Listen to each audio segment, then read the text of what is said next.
Welcome to day 4 of FNAF week.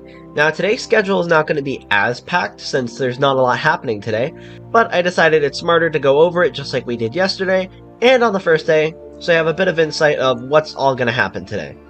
So, the first thing we're going to do on the schedule is we're going to actually watch Daco's interview with Scott Cawthon, and while we're watching it, I'm going to give some of my insights, my thoughts, what have you, while I'm watching it. So, if I pause the video, that's why. It's because I'm just going to talk about how I feel, how I think, etc. If you want to go watch the video yourself, that'll also be in the description below. The next thing we're going to talk about is Megacat Studios' teasers for Into the Pit. Now, I didn't realize they were teasing up until this point, but they were teasing for 6 days until the game comes out, 5 days until the game comes out, and now 4 days until the game comes out. I'm going to show off all 3 of those teaser images and hopefully talk about a little bit of what I think they could be hinting towards, as well as if another FNAF movie teaser comes out today, we're going to talk about that as well. I'm saying this because it's not really certain if they're going to be posting them every single day. I assume they will be, but if they are, obviously that's that's going to be talked about. Other than that, there shouldn't be anything else on the schedule, and if there is, I'll interrupt myself right now and say what else is left for the schedule. But without any further ado, let's watch Daco's interview with Scott Cawthon. And now, let's play it.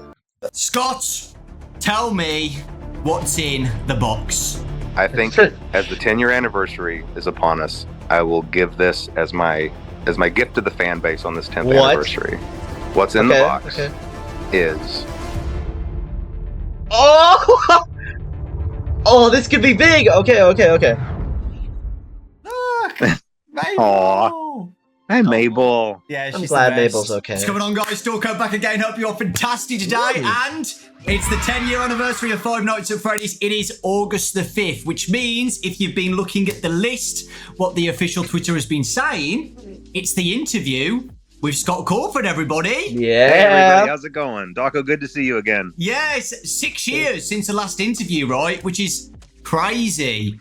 A lot of things have been happening since 6 then, years. so Oh my let's God. go back a little bit. So the interview was August 2018. So after that, Oh my we God. got Help Wanted, Special Delivery, Security Breach, Help Wanted 2, Ruin DLC, so there's a lot going on. And of course, the future games as well. Yesterday, Steelwall has announced something. I don't know what it is yet because we're recording this, a couple of months before. But guys, whatever it was, I hope you're very excited for it. Future Dorko, Into the Pit as well. Stuff to look for. There's so much stuff to look forward to. Wait, did Steel Wool actually, Okay, wait, I didn't see if they announced something. Hold on.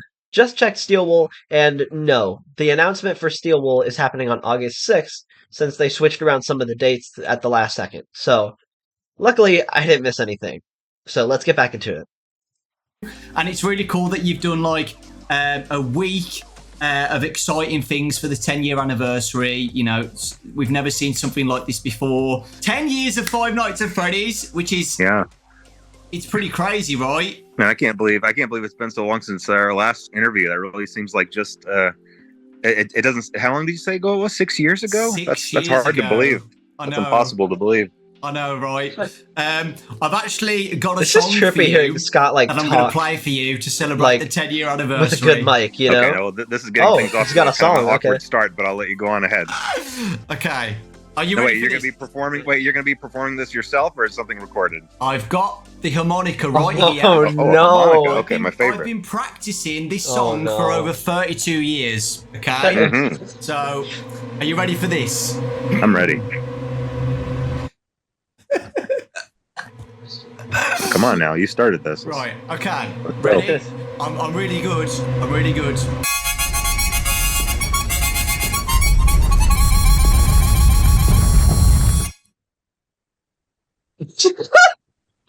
I will admit that I couldn't actually hear that. I don't know if your thing was cutting the audio out. Well, I actually played a spell. Oh. The spell is from 1864 by a wizard Oh my named God. Dewey Muscrewy. Okay. That spell has now hypnotized that you. Sounds so to tell me all the lore lost. of Five Nights at Freddy's. Oh, jeez. Now, I thought we talked about this in advance. Now, listen. This is a bad idea to start talking about lore. All right, well, here, you have to give me specific questions, and I'll see what I can answer for you. I was joking. But I make no promises. Scott, tell me what's in the box. Wow, just direct. Just out and direct, just like that. Yeah. Well, look, okay. It's the 10-year anniversary, okay? And even though I like to be elusive, I like to kind of tease the fan base. I like to, and I do like. There's no way he's actually about things. Sometimes I do let things go on for too long, and I understand that sometimes things become not fun anymore. There's no way he's actually going to say things can become frustrating for theorists. So okay, I think as the 10-year anniversary is upon us, there's no way he's actually going to say it. There's like no way. Okay. As my gift to the fan base on this 10th anniversary, what's in the box is it's a fake out. It's a fake out. Oh hell no, Taco! Oh my god! And that's about it. And that's it, man. So like we've Taco, been what the hell? 10 years of Five Nights at Freddy's, which we'll get back to this. We better get back to this. I swear. It's been such a journey. So I just wanted to ask you, do you have a highlight moment for the whole 10 years of Five Nights at Freddy's since 20? Okay, before he answers this, I want to try and guess what maybe his highlight moment could be. I'd say maybe like, I don't know, FNAF 4 coming out. Because FNAF 4 was, 1, really well received by people, 2, genuinely really scary, and 3, it was a really, really good game. As well as like 4, it was like one of the earlier games. So I'd like to think it's like one of his like highlighting achievements in his head. But that's just my guess. Let's see what he says. 2014. I think there have definitely been a lot of satisfying moments. Like obviously, if whenever one of the new games would come out and it would be positively received, that was obviously a huge relief. You know, there's never been any goal other than just giving everybody what they were really hyped up about. Because you know, when you see everybody getting hyped up and getting excited, if suddenly something comes out that just is a big letdown, there's no greater fear, I think, for a game developer. So that was always satisfying and a relief. But I think the biggest highlight was probably just going to the movie theater to watch the movie when it finally came out, because behind the scenes of all of the games throughout the years and behind the scenes of all the books being written and everything else, there was always the movie. The movie was just a slow burn project, starting as late as 2014. So that has been in the background, being, progressing. I think that's fair. I think that's almost the entirety of that. No, not almost the entirety of that first 9 years. So to be able to actually go sit in the theater and hear the reaction from everybody and hear the fans really enjoy it, that was definitely that was definitely a moment of just real happiness for me, I think. Literally 9 years. That's really having cool. That's really ups cool. and downs, getting the script right as well. I know you've said on posts before you've had so many scripts made for the movie. The plushies in Manhattan or something, that was one of the scripts. So yeah, it was. I can imagine how difficult it's been, like trying to get it all done. I can just imagine. So I don't know if this has been said yet or not.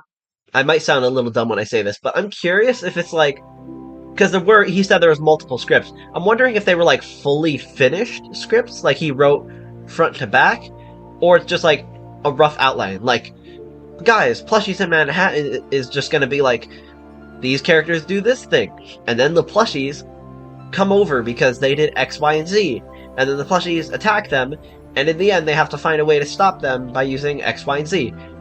Or it's sort of like a bare bones script, instead of like, I wouldn't say fully fleshed out, because I would hope not that he didn't fully flesh out a script just for it to like not go through, because I'd feel bad. That would genuinely kind of suck to like have a script and then just not go with it, but it's fully finished.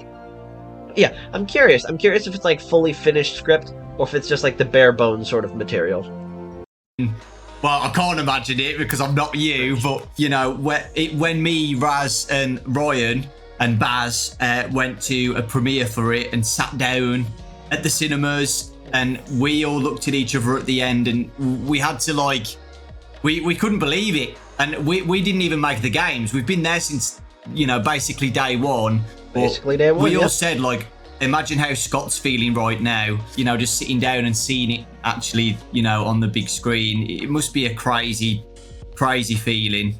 Yeah, and now that I've been through the process, you know, I can tell you it's a miracle that any movie gets made, just being through that process, just how many wheels have to be turning at the same time, and how many things, and even though this process took a long time for me, you know, Hollywood works at just blazing speed where there's 100 things happening at the same time, and it's a miracle if these things get coordinated. And sometimes things don't work out, but sometimes they do.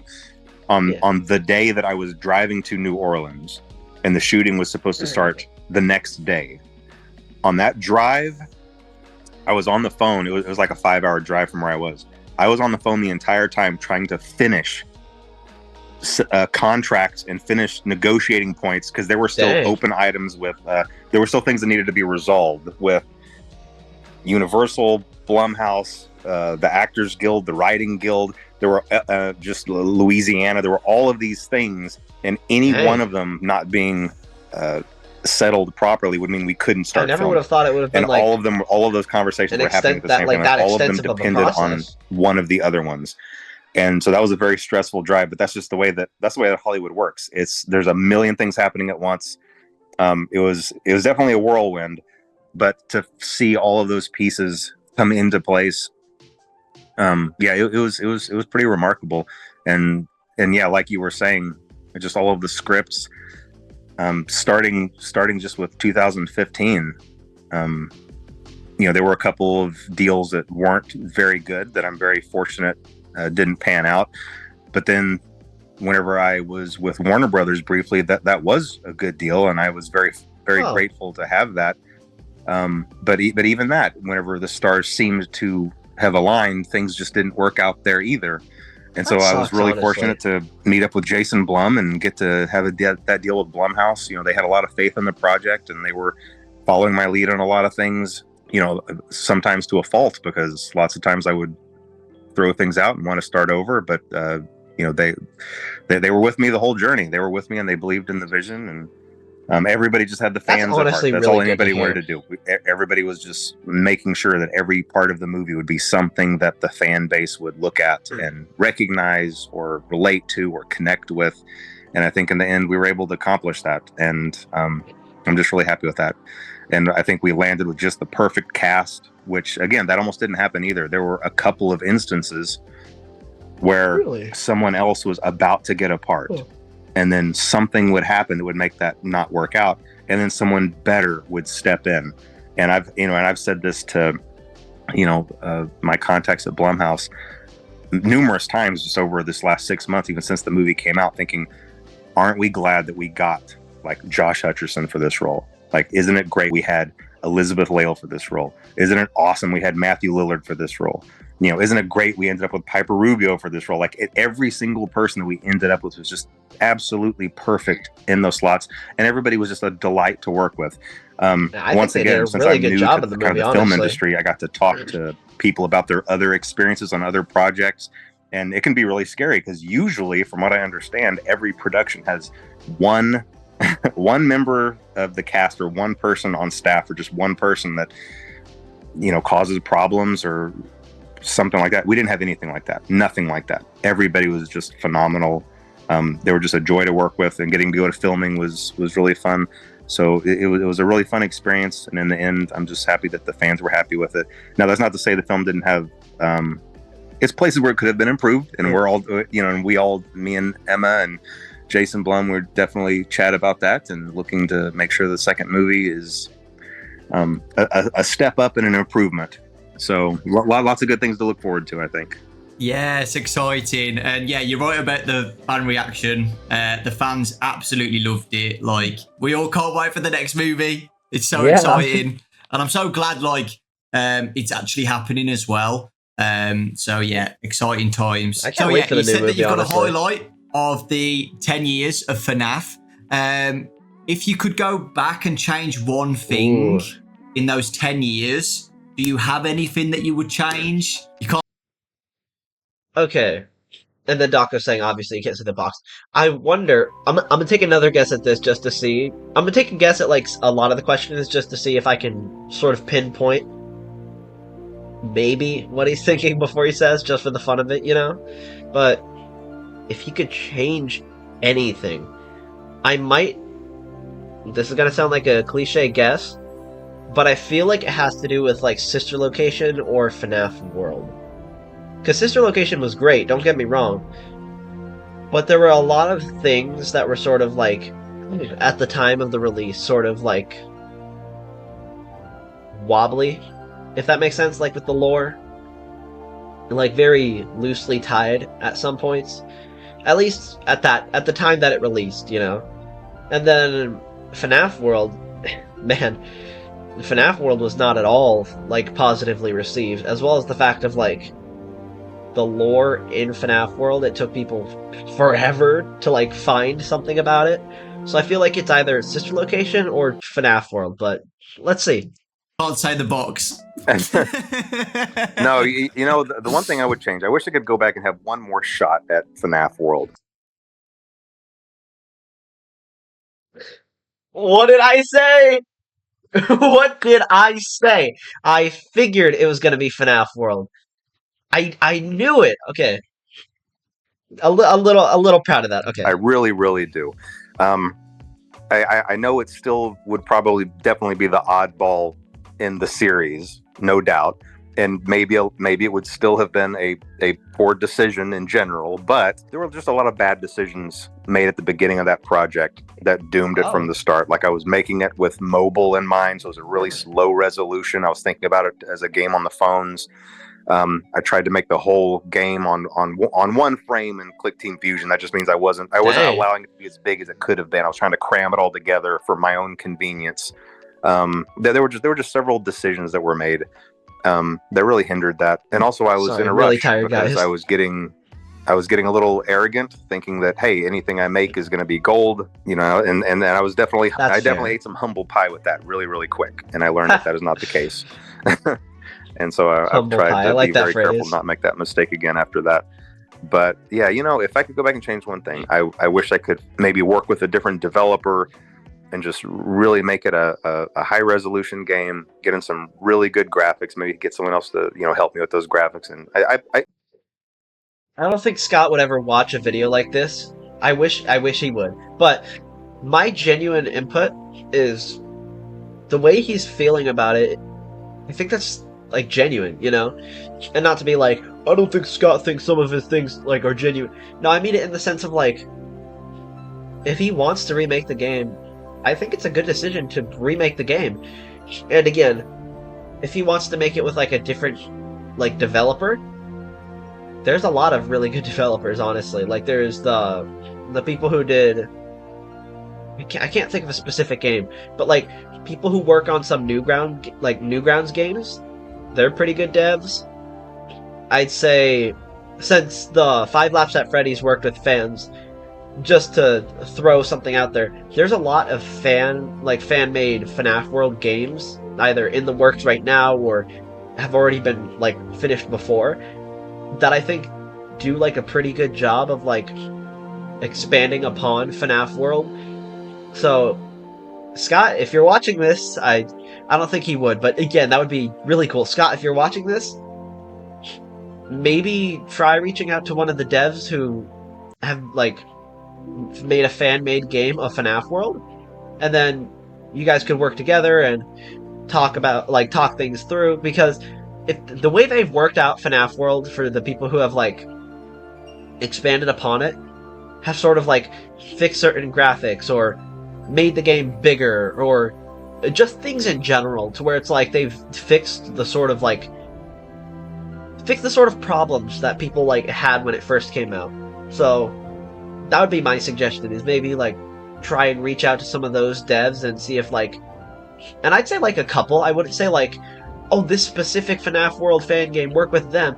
I'd say like reach out to a couple devs, like this FNAF World dev, that FNAF World dev, this dev on like a different game that's similar, and then see if they can all come together and like talk about it, you know, like work out things slowly, and then be able to like, I don't know, maybe like make a FNAF World remake, or if you ever wanted to, make a second FNAF World.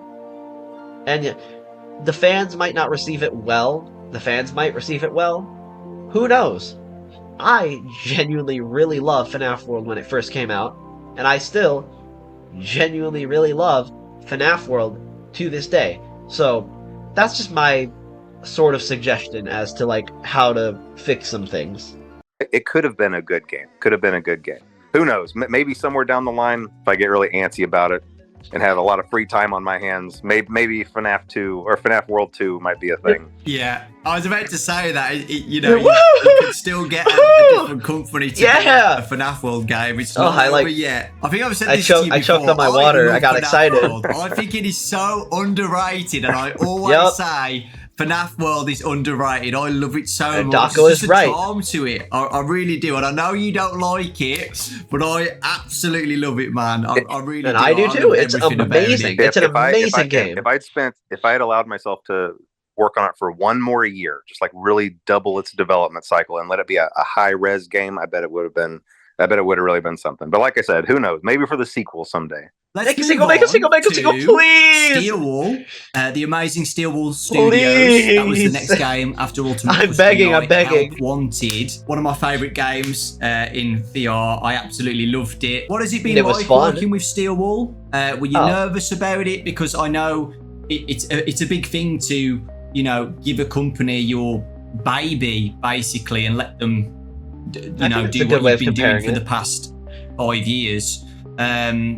How was it for the first time letting someone else work on FNAF? I was really nervous about it. I was really nervous. You know, I went several years still doing it by myself, even after I had the financial ability to pay other people. Again, I wasn't in that mentality of being able to do that. So even though I could have done that, I was still doing things just all by myself, all the way through Pizzeria Simulator. Yeah. But by then, forget about how far he worked through it. I knew that it was getting too much for me. I knew that I had to find another partner for it, and I was scared of that because, you know, there are stories all over the internet available about just games that went completely wrong because of games being mismanaged in the hands of, you know, development companies. And I'm sure that all of their pitches on the surface would have sounded the same, but I really got lucky. For that reason, I really feel like I got lucky, because whereas I probably could have accidentally ended up with a company that did botch something, I didn't. I think I really honestly believe that I landed with the best, just one of the best development companies. And he did. They did a really good job on that game, and they've done a really great job. You know, this last one they did, Ruin. I thought it was just so much fun. And I think that might be my favorite thing that they've made was Ruin. Really? And things that they have planned, which I'm not going to talk about right here, but the things that they have planned are really exciting too. So yeah, I've been really happy. It's been a really good experience. Well, I'll tell you, on Help Wanted, I was going to throw in, I'm happy with how Help Wanted came out, because at the time, and I don't have this anymore. I don't have a VR setup anymore. But whenever the first Help Wanted came out, I did have a VR setup. So I was able to beta test. And of course, I was leading the charge to want to beta test my own games. I got into the Funtime Auditorium and I noped out of it. I took the headset off and I immediately got on the phone with Stu and I said, I'm not doing it. I'm not going to test it. You test it. You're going to test it. You'll find someone else to test it. I didn't. Okay. As much as he says that, I highly agree with that. Like, I highly agree with that. Okay. For those of you who don't know, I don't have a VR anymore, but I used to back during COVID. And when I had the VR, this was the first game I bought, mind you. I got the VR, I put it on, and then immediately bought this game because, hello, you know. But I was so ecstatic for it, and I played those mini games. I was not great at some of them. I was amazing at others.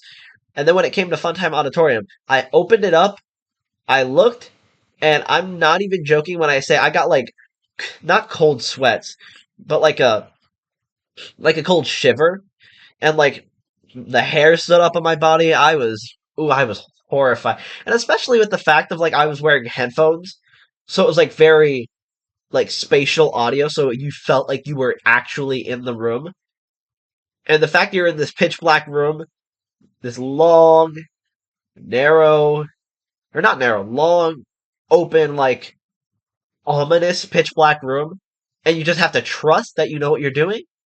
I was I was horrified playing that. I didn't even get jump scared by Foxy. I never beat it, by the way. I never beat there. I wasn't going to do it, and I never played it again. And I never played Help Wanted, and I never played Help Wanted 2 either. And I'm not going to. People need to understand it though, right? Because in the past, like when I've obviously done videos on Help Wanted 1 and 2, I get a comment saying like, it's not that scary. You're overreacting. Oh, yes, it is. It's not that bad. Yes, it is. You don't know until you've literally put on the headset, right? Yeah. It's completely different. I do agree with that, though, from the screen compared to having the actual headset on. It's terrifying. Yeah, completely different experience. My other because question, before he continues, watching a video is so much more different than playing it. Because watching somebody play Security Breach, you're like, there's that thing. But they don't see it. And then boom, they get jump scared. And you're like, I knew it. We're right there. I told you. But the thing is, when you're watching the video, you're not the one on high alert going, like, looking back and forth, desperately trying to find it. When you're the one playing the game, you are desperately looking back and forth, and you are on guard the whole time. And your adrenaline is already really high up because you're trying to make sure that you don't get caught. You are really self-aware in the moment. But when you're not watching the video, of course you can pinpoint every little thing because you're not on guard, if that makes sense. And so watching the video versus playing the game is a huge difference. If anybody saw me, like, the video where I played, like, the very first video where I played Security Breach, I got scared by like a door opening. A door, mind you. The animatronic wasn't there. That was me opening, like, getting too close and the door opened. I got scared by a door. So, needless to say, very, very different ball game from watching it versus playing it. It's one of my favourite characters in FNAF now. I absolutely love Glitch Trap. What are your thoughts on Glitch Trap as a whole? With the development of Help Wanted. I love the character. This is interesting, and I know that this is kind of one of the places where I know that there's a little bit of a divide with maybe me and the fan base, or maybe just within the fan base, because I always lean sci-fi. I have a tendency to lean sci-fi, even though I try to come back into the roots of the supernatural instead. But I can't help my inclinations to lean. Sazgoo, the time traveling ball pit. I see you, Scott. And before he says anything else, to his credit, reading those Fazbear Frights books and such, I know people hate them, or like, not people hate them, but people hate on the books where they're like, oh, but that could never happen, and this, that, and the other. To his credit, I think that's more the fun of it, you know? Like, I like reading about stuff like that, you know? Like, if it's like the time traveling ball pit and they went back and they're in their head and the corpse and it's more fun to me that way because you're reading it and you're like, oh, well, what would I do? And you read the time traveling ball pit and you're like, well, I'd be screwed. That's realistically what I do. Is like, you go back and you come back and he's pretending to be your dad, but nobody else sees it. How are you going to explain a time-traveling ball pit to everybody else in your town? Or even just your mom, for that matter? Like, it's not feasible. You can't, like, rationally explain it. And that's what makes more of the fun of it, you know? That's what makes it, like, exciting, and that's what makes it more entertaining. Or, like, the exoskeleton that, like, kills the kid. And, like, that's insane, you know? Like, it's like, of course that could never happen. But at the same time, the fact that the thing is crawling outside, and the fact that it's like leading you more and more into it, that thing is getting closer, and that thing is about to get the child, that's insane, but amazing, you know? Like, you're like, put yourself in the shoes of the character, and you have no clue how you would even get out of that situation. And that's what I really love about him leaning into the sci-fi a bit more. Lean sci-fi. So anything that involves possession of AI or possession of machines or circuitry. The rain's getting louder. So I love the idea of glitch trap. The rain's getting louder. Fan of the name, and here's the way that these things happen. Okay, and this happened with Burn Trap too. Whenever I'm in the planning phase with Steel Wool, we come up with temporary names for these characters. You know, whenever we're doing the pre-production document, I'll say, oh, well, he's glitchy. We'll call him Glitch Trap. Oh yeah, he's Burn. We'll just call him Burn Trap. But then those names get embedded in the source code because they use those temporary names also. And once they're in the source code, and once someone finds them in the source code, that's it. Like that's the canon name now, and there's nothing I can do about it. And hopefully we're learning our lessons going forward to maybe find. That's funny. I don't know, to just hone in on a better process there, because yes, I love the character. Not a huge fan of the name, but it is what it is for now. You know, it's I the wonder name. what name he would choose. Trap's name. Could you think of a name like on the spot, like what you would want to call him or not? Oh, I have no idea. But you know what? A good example is Nexus, you know, from Ruin.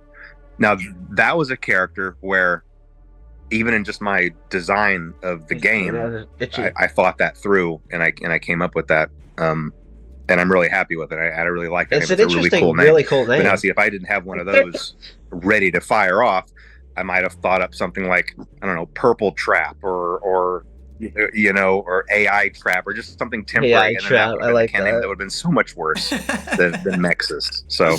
After Help Wanted, we got Security Breach. Were you happy with the release of Security Breach when it first came out? Security Breach, there's a really big story behind that. That was definitely a challenging period, and a lot of things just didn't align up perfectly for that, and there were a lot of reasons for that. I mean, obviously, I hear lots of studios and things kind of blame COVID for stuff, but there is a reason for that. You know, COVID took well-structured work systems and suddenly scattered them and expected the work to continue to flow, and it just doesn't work that way.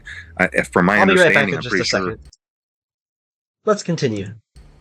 Most, if not every, member of Steel Wool got scattered across the country, and were trying to just carry on with the workflow. And it was just really difficult. I think that's really the only example when my idea of how a game was going to go was misaligned with how things were going with Steel Wool. And I had a specific story for this in mind. Okay, for Security Breach, I really did. I had a very specific story in mind, and it is very different than the one that got in the game.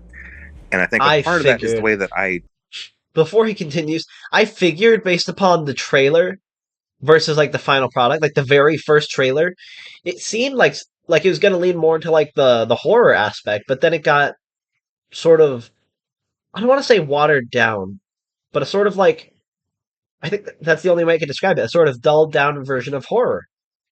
So I could see it. That makes sense. Conveyed that to Steel Wool. Because what I was trying to do was I was trying to tell Steel Wool to do specific things throughout the game, put specific items in specific places, have specific characters do certain things, meanwhile not telling them what the story plot was. Because in my head, I was thinking, okay, when people find this, they will connect this to this to this, and it will all be revealed. And I thought I could do that without telling Steel Wool the story plot. That didn't work out very well, because they got all of these pieces and they thought it was their job to connect them in a way that made sense. And so really what you ended up having were the same pieces, but telling completely different stories. And since I was trying to kind of tell a specific story with mine that went a certain direction, they were taking pieces I didn't fully understand and trying to craft a story out of them. And again, I don't blame them for that. I blame myself for that, because I guess what I should have done is just said, hey, here's the story. Here's why these pieces are here. Here's how they're supposed to connect. And I can give you a really easy example for this. And I'm hesitant to say this because I don't like messing with the lore, but I think in this case, it's okay. When it comes to Burn Trap, originally, Burn Trap was never supposed to move. He was supposed to just be something you saw in the corners, or like if you were walking past machinery, you might be able to peek in between two things and see him in the corner or propped up against a wall, almost like a some kind of decaying movie prop, and you never fully understood what his purpose was. And he had a very specific purpose, and I'm not going to say what that purpose was, but realistically, he never moved. Well, obviously, that's not what we got in Security Breach. In Security Breach, we got a capsule opening and purple smoke flowing out, and him climbing out and coming to get you.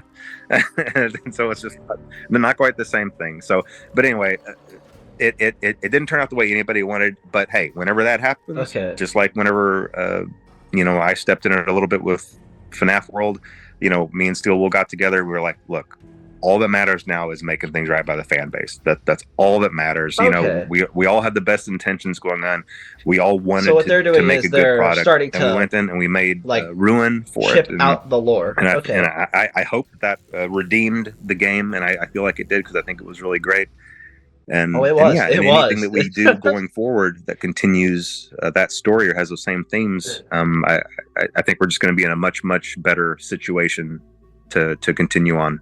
So, the Ruin DLC came out a year ago now, which is crazy to think about. Oh my god. Time's going so quickly, and the fan reaction to that was amazing. Everybody loved it, and everybody's looking forward to what's next. The ending of Ruin with a specific character that came out, a new character into the game. He's talking about the Mimic. Okay. Any thoughts on the Mimic? I cannot share any thoughts on the Mimic other than I really like that character. This is a character that I really like and I'm really excited about. I think it's a really terrific antagonist, and I don't think it's the last that we've seen of the Mimic. That's all I'll say. Yes. Okay. With that, do you have a favorite character in the Steel Wool era of games? I mean, Music Man is too obvious of an answer, right? I mean, I think all those characters turned out great. In fact, I think this is why it's hard to pick a favorite, because all of them turned out so well. I've always really liked Vanny as a character. I don't think that Vanny was utilized to her fullest potential, and so hopefully we'll see another opportunity for Vanny to return as well. We'll see. Oh, okay. Okay, that's Moving interesting. on to the books. So the books have been amazing. I've been doing little summary videos on the channel with Fazbear Frights. That was awesome. How has it been working on Fazbear Frights? It's actually really enjoyable. It's probably one of the most enjoyable things that I do, because I just get to think up a really scary scenario, and then I create maybe a 10 to 15 page story out of it. And then I have writers that I work with, obviously, and they take that and they really flesh it out and fill it out and add the details and turn it into a full length story. And I get to kind of just really see it come to life. So it's been really enjoyable, and that's something that I really enjoy. It's funny because it's one of those things where, as long as I know that that's something that's happening in my life, I might be at the gym or I might be watching a show, and then suddenly something will come to mind, and I'll be like, "Oh man, this is gonna make a great story," and I get right home and I start working on it. Do you have a favorite story out of all of them? I think my favorite story it's probably Bunny Call. I know that's kind of an oddball choice, but there's a reason for it. It's because some of these stories are based on my real life experiences. Bunny Call is not completely made up. Hold on. Before Scott says this, what? Some of these are based on my real life experiences. Bunny Call? Bunny Call? What? Scott's the disgruntled dad. Oh! I used to take my family to a family summer camp. Okay, this is one of my two. This is my two oldest boys were maybe 11 and 12 at the time. No. I bet they were 13 and 14. It's hard to remember exactly when this was. But then I had younger two that were just babies still. And whenever we showed up at camp and we were all in the auditorium signing up for activities, it was rafting and boating. One of the things you could sign up for was a panda call. Okay. And a panda call it's a very deceiving title, because what that meant is that early in the morning, a bunch of the camp counselors dressed as killer clowns would come into your cabin and scare the crap out of your kids to wake them up early and drag them off to their daily activities. And so I signed up my two oldest, Ian and Braden, my old beta testers from whenever all their lives testing my games. I signed them up for it. And I thought, oh yeah, this will be kind of fun. It was kind of fun until the next morning started rolling around. I started thinking about what I'd done, because then the next morning I woke up at 5 a.m. and I realized they're out there somewhere. Like this is happening right now. And I started listening for screams, and I started listening for noises, and I even snuck out and went outside. And it was dark, and there were crickets chirping, and I was looking around, and I just thought to myself, somewhere out here in the dark, in these trees, are a bunch of clowns, and they're coming to my cabin. And it was a really, really scary sensation. And so I just went back inside and I looked at my family sleeping. I looked at my baby sleeping and my kids and my wife, and I was like, what have I done? Like, what have I done? Of course, it ended up not. Of course, this is quite literally exactly like Bunny Call. Soft knock at the door, and I opened it, and there was a row of killer clowns. I said, never mind, you guys, and they just walked on. And so it wasn't a big deal, but it was still a really eerie feeling like I had signed up for something that I'd regretted and I couldn't undo it, And so I based Bunny Call on that. Oh, that's awesome. That's interesting. You said that you've got relatable stories. Do you have a relatable story with Fazgoo? Look, okay. Listen, anytime there's a series of a whole bunch of different things, you're going to have some that are great, and then some there's like, well, like what was going on with this? I don't know how to explain the Fazgoo. I'm sure I had something in mind that was really great, but they can't all be winners. Now I will say a couple of the other ones that had real life connections. Sometimes you hear about people talking about their sleep paralysis demons or whatever. That's never really made sense to me, but now it kind of makes sense to me, and I don't know why it does. Yeah, every once in a while, a person you'll wake up, but you'll still be paralyzed in your sleep, and for some reason, I guess in that moment, you're still half dreaming, and so you have a tendency to still maybe see something before you fully wake up. That's horrifying. And the Blackbird creature was mine. Yup. That creature on the cover of Blackbird is my sleep paralysis demon, because I was on vacation. I was by myself. Wait, what? And I don't know what the circumstances were. I feel like I was taking a midday nap, but I woke up with a jolt, and for a split second, I saw that thing standing over me, and I couldn't move, and my body was tingling, and I was just frozen up. Oh no! And I was just so disoriented after that. That's but horrifying. I never forgot that, and I knew immediately after that, it's like, I've got to get this into a story somewhere, like this crazy looking creature. That is crazy. That's horrifying. That is absolutely crazy. I've never had sleep paralysis, so I don't know what my creature would look like, but I hope it doesn't look like that. I don't think it's a normal experience. I don't think it's an experience you should want to have. I don't feel like it's a healthy thing. So if that hasn't happened to you, I think you're in a good place. Do you have a least favorite story? I don't know. I think it probably might be the Fazgoo. Or no, what? I mean, come on. It's got to be the one where the guy gets pregnant with Springtrap's baby. I'm not sure what I was thinking about.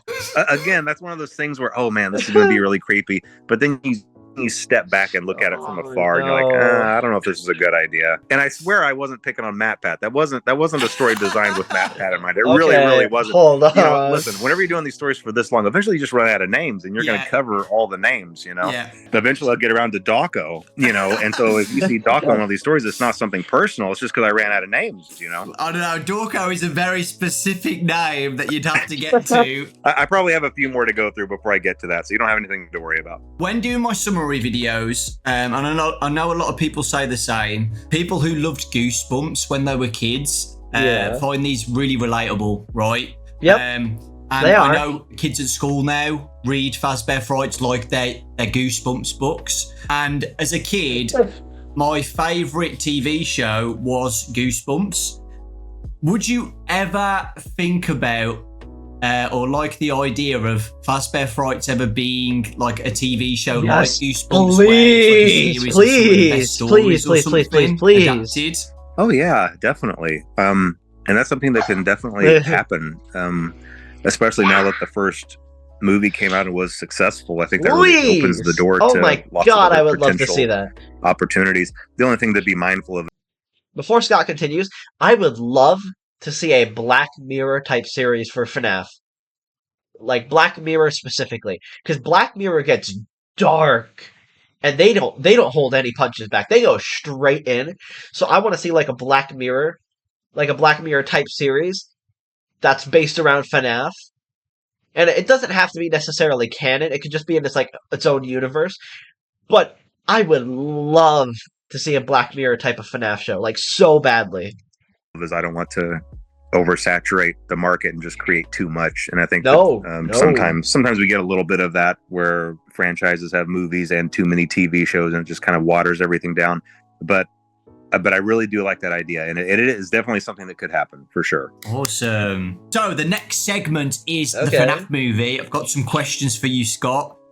First off, I absolutely loved the movie, as you know, and I know a lot of people did as well. The fans absolutely loved it, and it did really well at the box office as well. Super successful. It was amazing. Congratulations to you, Blumhouse, Universal. So yeah, first question is, how was working on the first FNAF movie after waiting for so long, after announcing it back in 2015? Well, you emailed me back in 2015 about it. I still remember that email. But yeah, how was it? It took a really long time to get off the ground, really just because of the screenplay. But after the screenplay was really locked in, from there, all the wheels started turning, all the engines fired, and it took off. And it was a really fun experience from there. And really the screenplay just had a lot of challenges because of what it was. And it's really, throughout all of those years, I worked with a lot of different directors, a lot of different writers, a lot of really talented people that eventually would end up leaving the project, but still really talented people.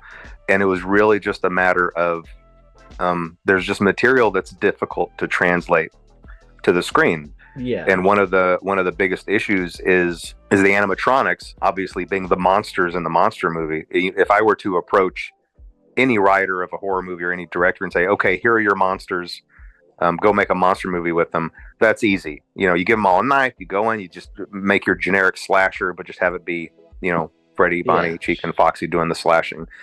The nuance here is that these animatronics are possessed by the spirits of kids. And these are innocent kids. These are victims themselves. Right. So it's very, very difficult to still have a horror movie, still have those kills that you need, but still preserve the innocence of those kids. And it's a really difficult thing to do. And there were several screenplays that did not hit that mark. And I think I was more cautious about that and more picky about that than anything else. If kind of the innocence of those spirits was not preserved properly, I wasn't going to go forward with it.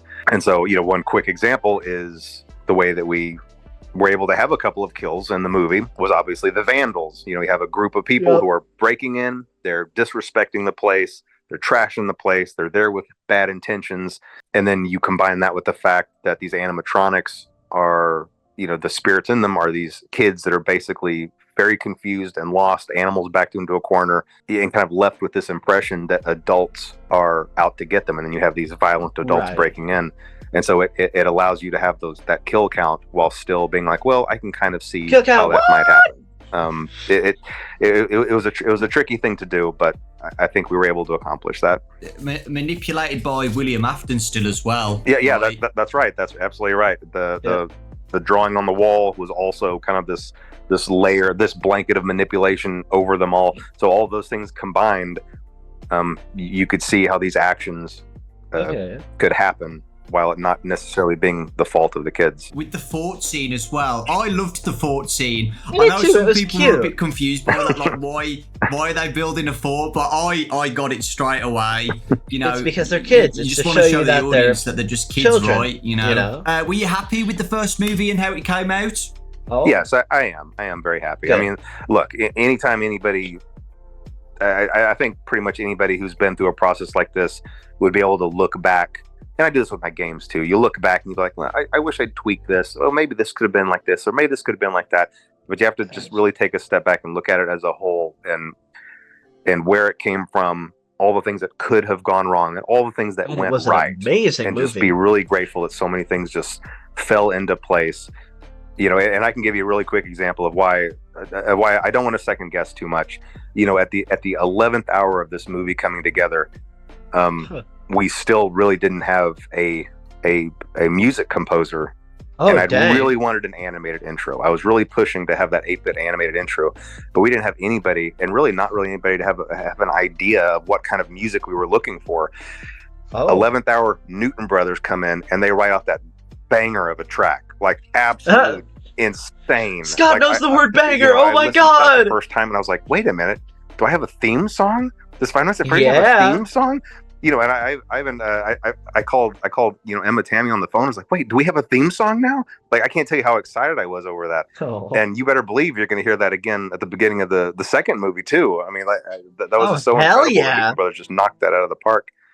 So many things went right that I don't think I'm going to dwell too much on what I would go back and try to do differently. As we know, the movie was a major hit in 2023, super successful, the biggest horror movie of 2023 as well. Yeah. How does that feel, seeing that happen?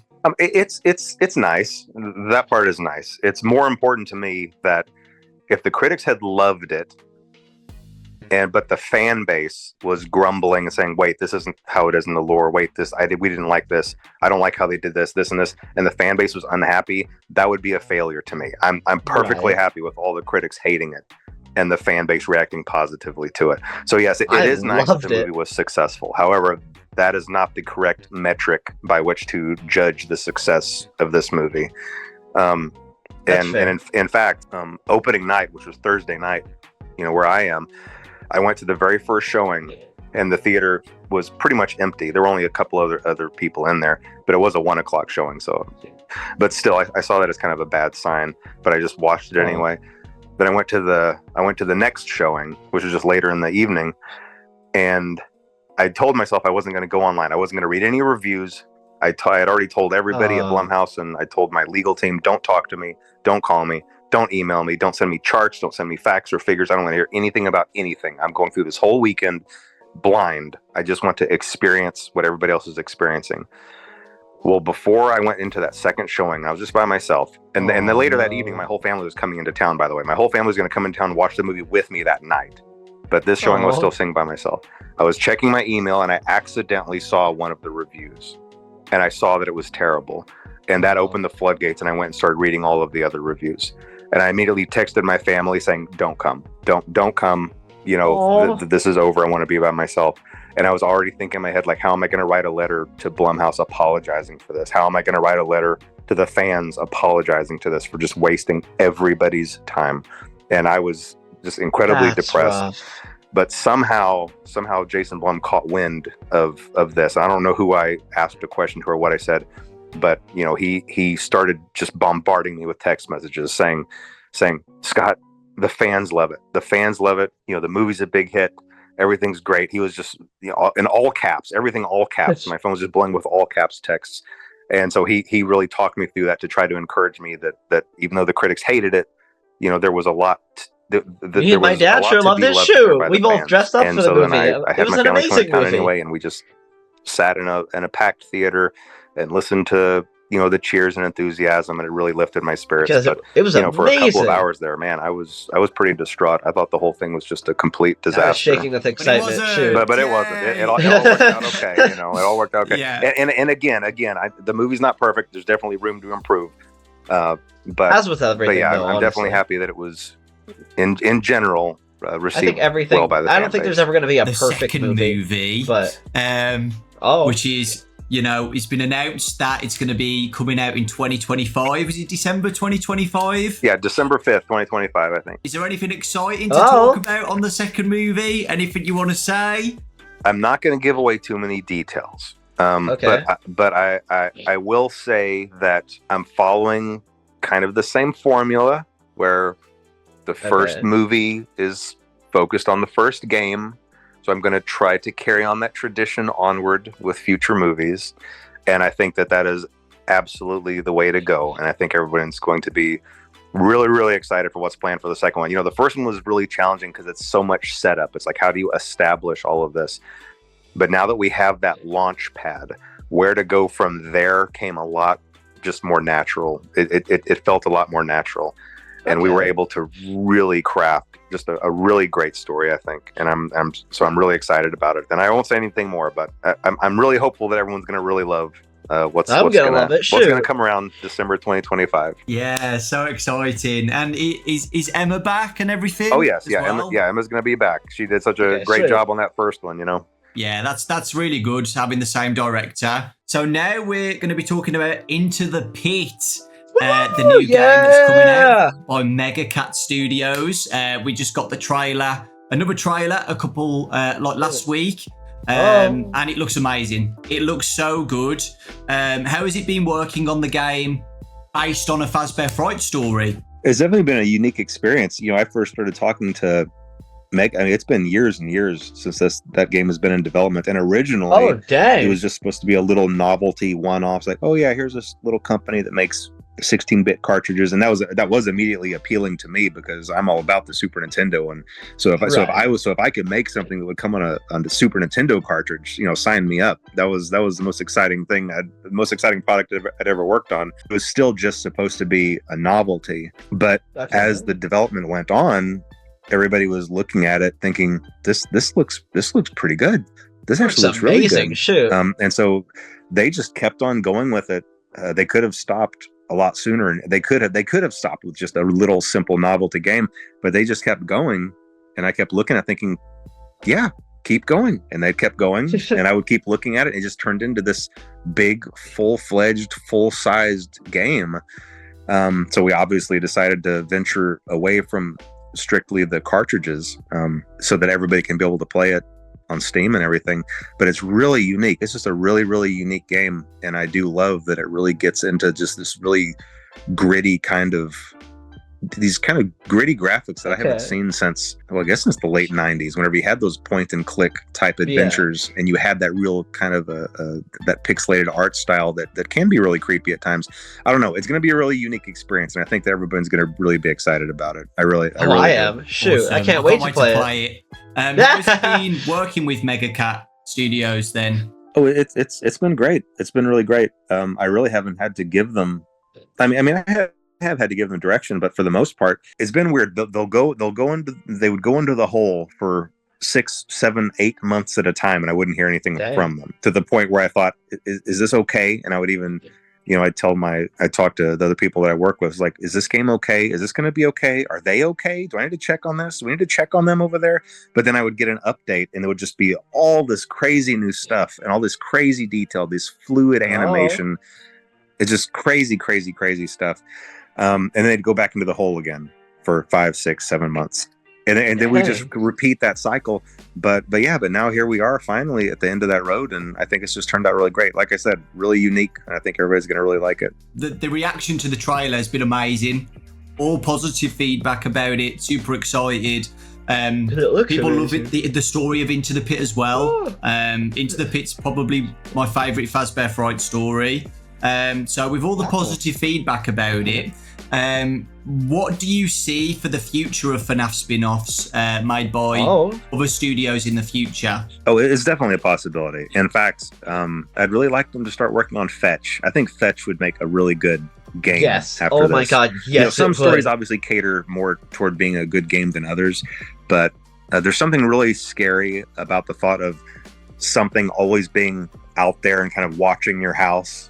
And then trying to come in and do things for you. Like, this is kind of a scary thought. The thought that I might be online shopping looking for a specific thing, and somehow something out there is hearing that and receiving that, and then gonna come to me, sneak inside and put it somewhere without me knowing that it was there. It's just a creepy scenario. It's a creepy setup.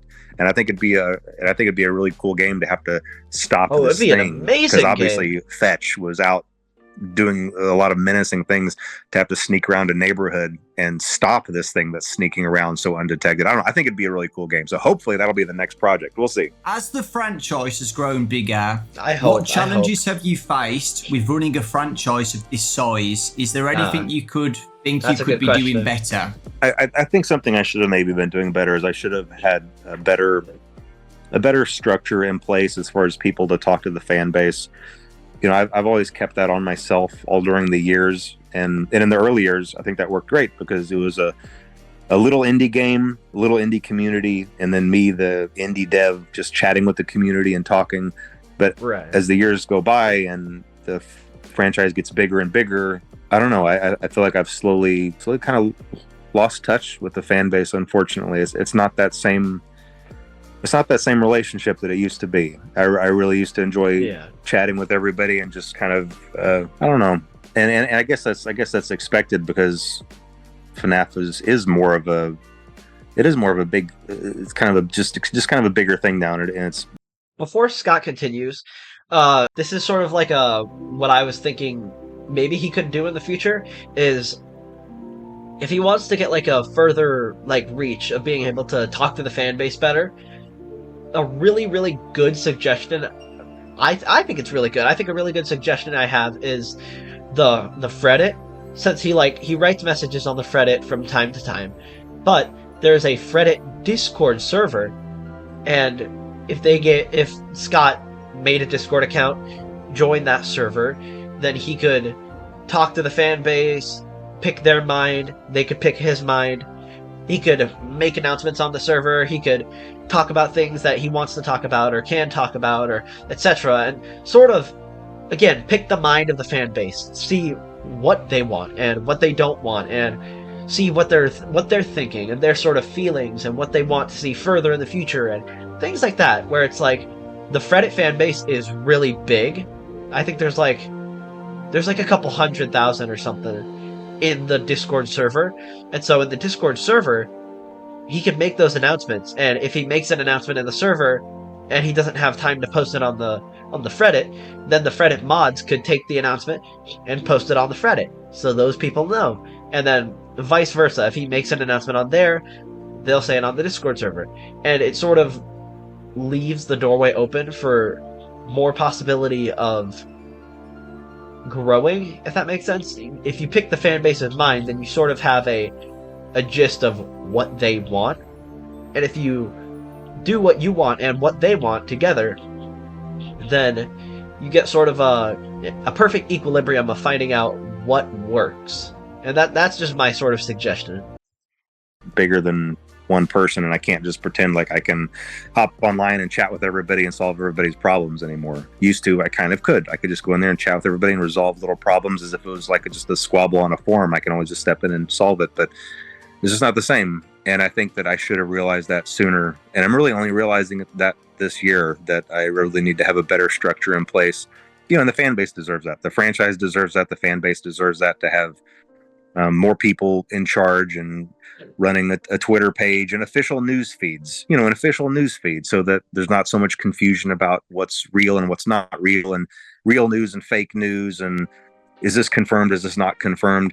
I could have avoided years of that if I just kind of had a better structure in place with people to listen to, and like I said, a news feed and someone else to just provide better answers to the fan base. So I'm trying to get all that in place, and I really think I think it would just better serve the fan base. And I think everybody would be a little happier if it's not just me trying to jump in and straighten things out when needed. Yeah, I think the Twitter's a great idea.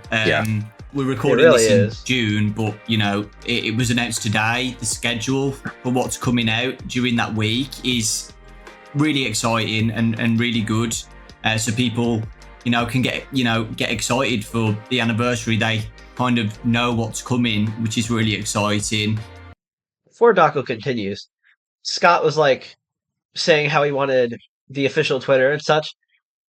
I think a smart thing would be, yes, to have that, but also make sure to hire someone for those positions if you're not able to do it yourself, since, again, you're a very, very, very busy person, and you have your own schedule, and you have your own things, and besides having your own things to do for the games, the fan base, and whatever, you do have your own life, and your own responsibilities, and your own choices and whatnot, to go hang out with your family. So, again, finding that work-life balance, I think it would make sense to hire somebody to, help moderate it.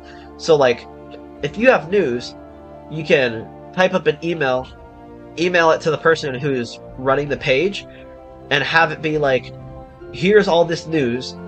Here's when I think it should be announced. Here's what should be sort of summarized and said in the text, and that sort of thing, to where the person who's running it knows what you want from them, but at the same time also knows how to say it. So if it's like, hey, I'll give this example for this month. If it's like, hey, this is what's happening. I want FNAF movie teasers coming out every single day around the same time, and I want there to be posts where it talks about the thing that comes out that day and this thing that comes out that day. Sort of type all of that, like the entire thing of sort of what you're thinking, into an email, send it to them. Once that person understands, then they're like, okay, FNAF like movie news, I'll make sure that comes out at 4 o'clock, like, I don't know, Pacific Central Time or whatever, every single day. And so they have a time set for 4 o'clock. And they have the email like pre-typed out, or not email, they have the tweet pre-typed out. So once the second it hits 4 o'clock, boom, they send it. And then they type out the one for the game, and they wait. The second that game comes out, boom, they send it. And just things like that. And as well as, if they're running that, they could also sort of interact with the fan base in that sort of way, and be like, okay, fan base, like, they can make their own posts and say, hey, what are some things you liked about Security Breach? What are some things you disliked? And then people say what they liked and what they disliked, and they can come up with a tally marker and write the things that were most liked and the things that were most disliked, and they can come up with a time to send that to you, so you know what people really liked, what people didn't really like, and once both of those things are had, then you can sort of expand upon that. But it's also so you won't specifically need to, like, in a sense, specifically you won't have to be chronically online. So you're not looking at everything people are saying and looking at all this stuff and looking at all that stuff, and then, you know, doing all that to where you don't have time to work on the games, to where you don't have time to spend time with your family and things like that. I feel like that would be the smarter option, is let someone run it. And maybe it's someone who's you already know, maybe it's somebody who you don't know, but again, before you hire somebody, make sure to run like an internet background check. I think that's the smart thing to do. Since we're in the new age, we're in 2024, a lot of people have an online presence, whether it's big or small. I feel like it's smarter to look into their background presence before hiring someone. And so, I don't know, maybe come up with a post, and a bunch of people who apply, find a bunch of those people, and make an email to yourself of all those people, and then background check each of those people and write your notes about them, the good things and the bad things that they've done, and the controversies and the non-controversies and those sorts of things, to be able to make sure that you're picking the proper and correct person who won't just start randomly throwing out slurs or saying hateful comments or things like that on the official account, because that could look bad on both their part, your part, and the business part in general. And I feel like it's smarter to do an internet background check as well as an IRL background check, obviously, to make sure you're hiring someone who is credible, someone who is honest, someone who is like down to earth, trustworthy, to make sure they can do everything as to what you're thinking. But that's just sort of my input. And you know, communication like that, you know, it's you know, people have really appreciated that. So thank you for doing that. And looking forward to seeing what happens next on the Twitter, what they announce. Ooh. And apart from the second movie to look forward to, is there anything else you could hint at for the future? Any future titles or any little hints to get people excited for the future? A hint, please. One of the good things is going to be coming from Steel Wool, but that's going to be announced here in this same week that your interview is going to air. So I think that's it. In fact, I'm not sure if it was right before this or right after this. Yeah, it might have been right after this. Yesterday. I think it's right after. Yesterday. Okay. And obviously everybody knows about the movie, and right now the books are these interactive books which I read things like that growing up, and so I'm excited about those. And that's VIP. And I've tried to add some depth into those to where you can actually collect items in them and things like that. So it's really not just about picking a path; it's about picking a path and getting something, and then going to the other path and being able to use something. So it makes it smart. makes it I more really like interesting it, and and more it's fun. intricate. But yeah, I mean that's the plan for movies, games, and books. And I already told you my hope for the next Mega Cat game. Yeah, and, fetch. Woo! And there is another game planned with Steel Wool, but that's not going to be announced for a while yet. So I can't talk about that. But there is something down the pipe. Okay. even beyond what's being announced this week, there's something beyond. But I can't talk about that. Yeah, so I won't spoil anything. Interesting. But I read the week before, guys, and it is good. So please, check it out when it comes out. I'm looking forward to the Into the Pit one. VIP is the interactive novel VIP another one as well? Yes, yeah. VIP it's one that I did with Scholastic, just like the others, but it's just going to be free. It's specifically for this event. I mean, it might still be included in a box set later down the road, but no, for this week it was made specifically for this event. By the same author, I believe, as the week before. So if you enjoyed that one, you'll enjoy VIP.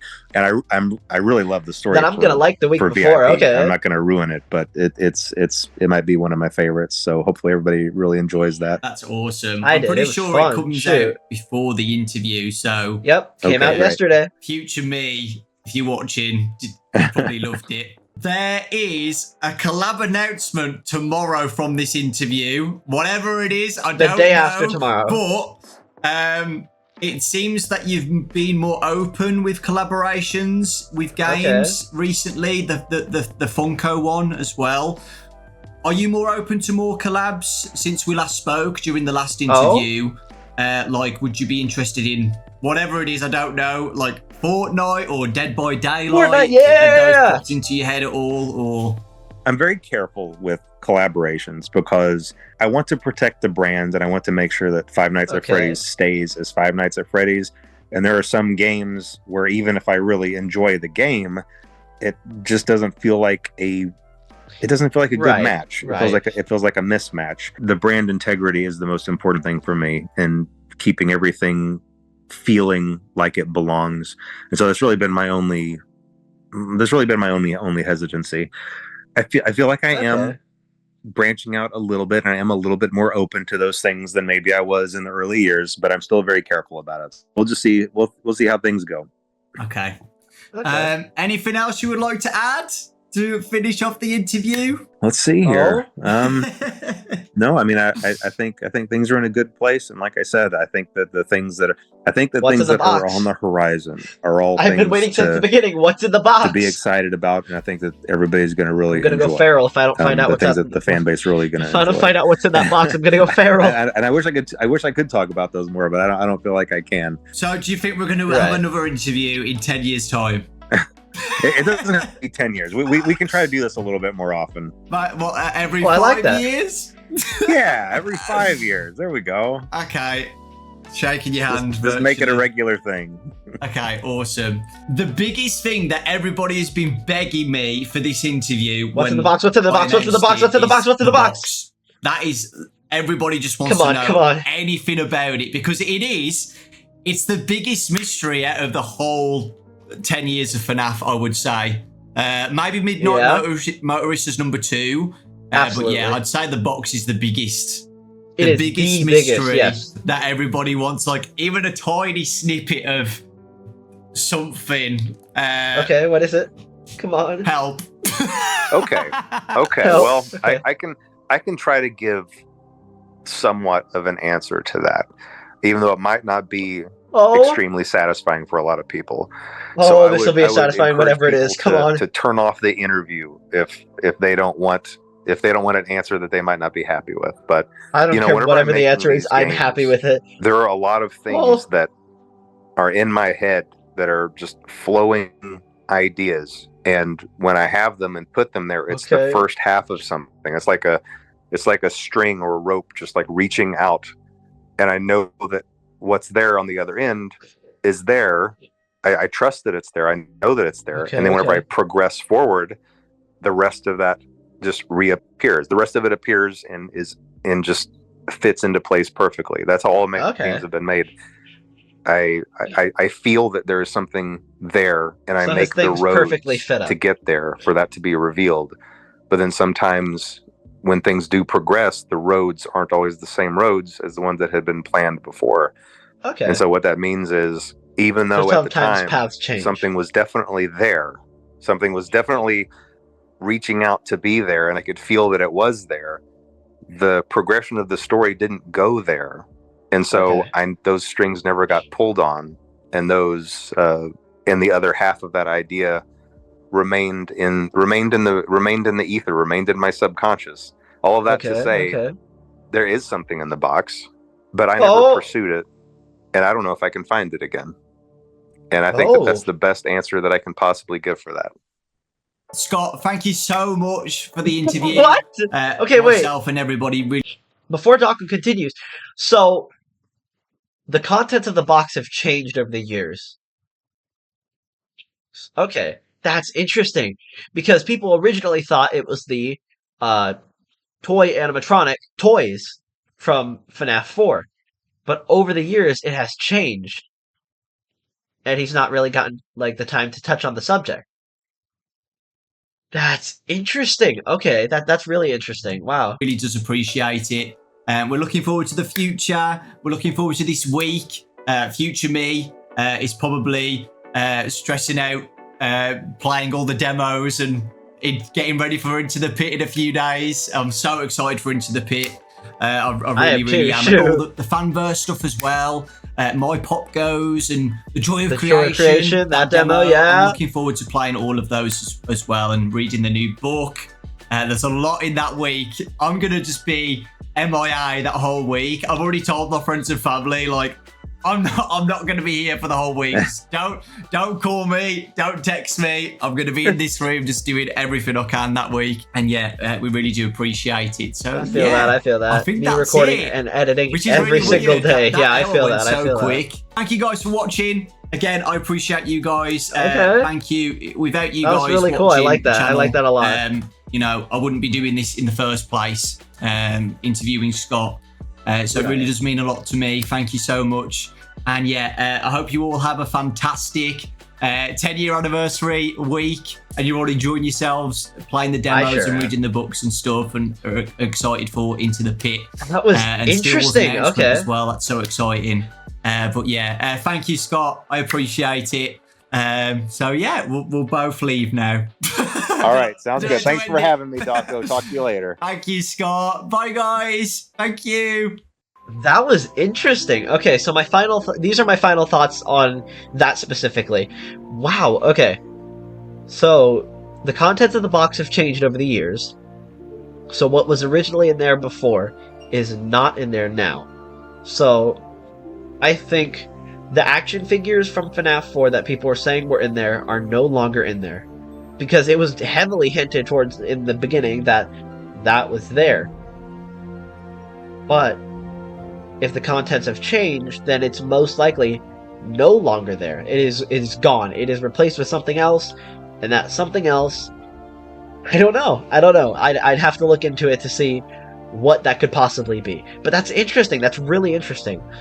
And he said he's slowly opening up to collabs more, but not as much, but also more than when he originally started out, which I think that's fair, Scott, because again, I don't know if he's watching this video. I'm just assuming that hopefully he is. I don't think he will, but still.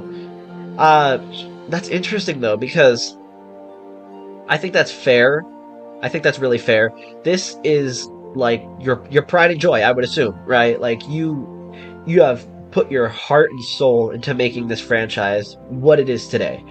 And I don't think it's easy to just open yourself up to, hey, you, go ahead and do what you do, you know, and come on over and you can help the franchise and we can help the franchise, but that's fair, you know? I think that's genuinely a fair thing to like think, you know, because again, this is like Daco said, this is like your child.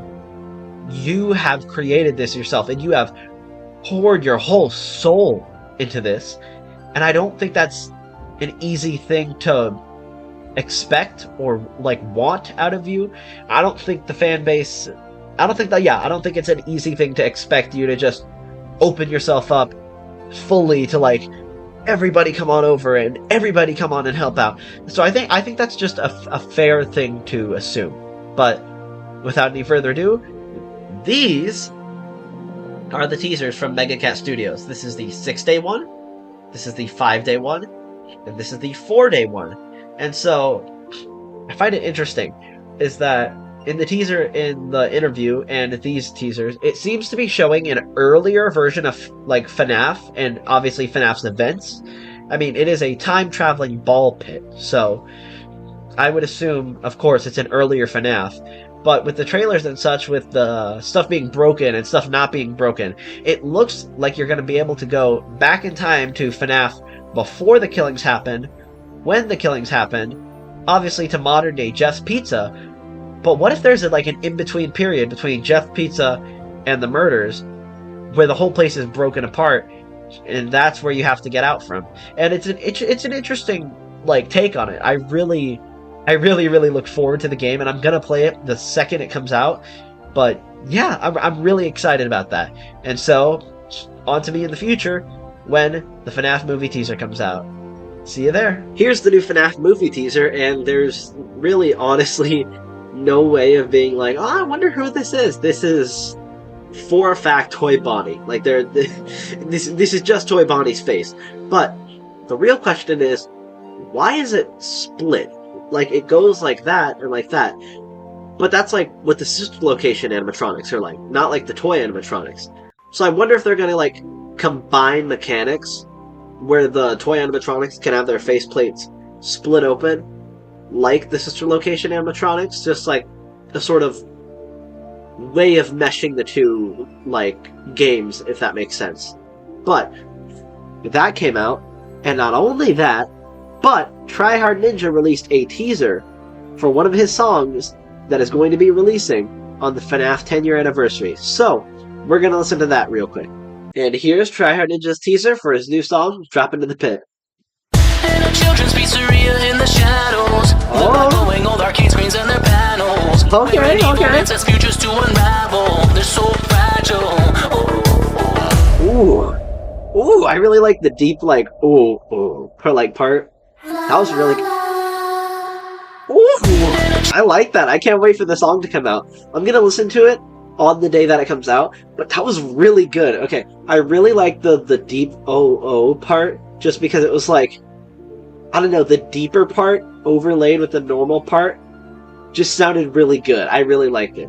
But before we end the video, here are my thoughts and my guesses for the FNAF collab happening tomorrow, just to see if I was right. So, the first thought, and the thought that everybody's hoping for, and that I personally am hoping for really badly, is the collab. Now, the reason this makes sense was the announcement was originally going to be on August 6th. On August 6th is when Fortnite's database had now said that there was going to be a big update happening. And when Fortnite has big collabs, typically they have the announcement the day before the actual collab happens. So with the Pirates of the Caribbean collab, they announced that they're going to have the collaboration, and the next day was when it got incorporated into the game. Now, it would make sense that if Scott didn't quite know how that worked at first, he would think that it is on August 6th, since that's when he was told it would be incorporated into the game. Now, it makes sense that it would go back by one day to August 5th, because of course, that's when the video would come out announcing that they're doing a collab before the collab happens. Now, my second guess is Roblox, and that could be the game that got privated that had gotten leaked called Survival Crew. Now, it would make sense if it were Roblox, since when that game got leaked, a lot of people very heavily disliked the game, like very heavily.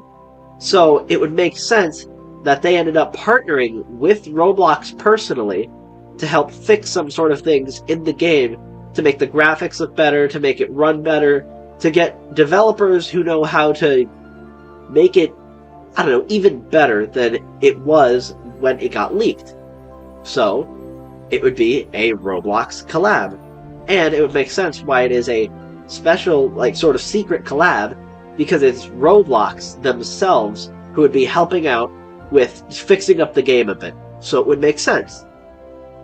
Now, my final guess is something I haven't heard anybody else say at all, but it's sort of something that came to my mind last second. Now, I saw some people on Twitter mentioning, what if it's not a game collab? What if it's something else? And everybody else said, well, if it's something else, then it must be like merch or something along the lines of that. But, if you guys remember, I believe it was early 2021, Five Nights at Freddy's was announced to have a Ghost Kitchen collab. So they were going to have certain kitchens across, like, America and such, selling pizzas, but they would have the Five Nights at Freddy's branding on the box and such. So it's a ghost kitchen selling, quote-unquote, Five Nights at Freddy's food. So, that would be them collaborating. But the project never fully came into fruition. They never did the ghost kitchen. Nobody was able to buy the food or get the boxes or any of that. So, what if the special collab was not with just a ghost kitchen of sorts? What if it was with specifically Pizza Hut or Domino's or some other really well-known pizza chain that makes good pizza that people enjoy, that is collabed with Five Nights at Freddy's to make official Five Nights at Freddy's pizza. Now, I'm saying it right now, if it were a pizza chain, it would never, ever, ever, ever be Chuck E. Cheese. And my reasoning is, Chuck E. Cheese seems to have a very, very, very strong vendetta against FNAF, only because FNAF is a horror-themed animatronic game franchise. Then they are an animatronic-themed franchise. Now, theirs is based around pizzerias, FNAF's is based around pizzerias. They also took some pretty hard digs at FNAF when the FNAF movie poster came out and the FNAF movie was going to come out. They parodied it very, very heavily in their advertising for, I don't even know what it was. It was just their advertising at the time when the movie was going to release. They very heavily parodied it, which felt intentional. They also were kicking people out, if I'm not mistaken, for talking about Five Nights at Freddy's or bringing Five Nights at Freddy's stuff to Chuck E. Cheese around that time. I'll find some videos and post it in the description, but I saw some videos on like TikTok or so roughly around that time talking about this, and I'll see if I can find other videos on YouTube talking about this as well. But if they were ever to do a collab with a pizza chain, my guess would be Domino's, Pizza Hut, or Little Caesars. So, those are my guesses for the collab. We'll see if I'm right tomorrow, and I am hoping with all my being that it is Fortnite. I know that sounds stupid, but it would be so much fun and really enjoyable to me to see that. So, those are all my guesses. That's the end of day 4, and I hope you guys enjoyed this video. If you do, please make sure to like and subscribe for more awesome content like this. I'm going to be making more FNAF Week videos every single day of FNAF Week, all the way until Five Nights at Freddy's 10th anniversary. And keep your eyes peeled, because in the 10th anniversary video, I'm going to be doing a couple things that are pretty special and pretty unique. So, please keep an eye out for that. But I hope you guys have an amazing day, night, afternoon, whatever it is for you guys, and I'll see you guys next time. Bye!